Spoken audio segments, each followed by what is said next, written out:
點解我 DNA 入邊需要打波咧？係因為我覺得籃球係改變咗我人生好多嘅，因為喺籃球帶俾我好多嘅動力，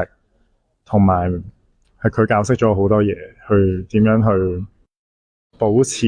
信心去做自己想做嘅嘢，真係令我識咗我人生最緊要嘅一班朋友。原來如此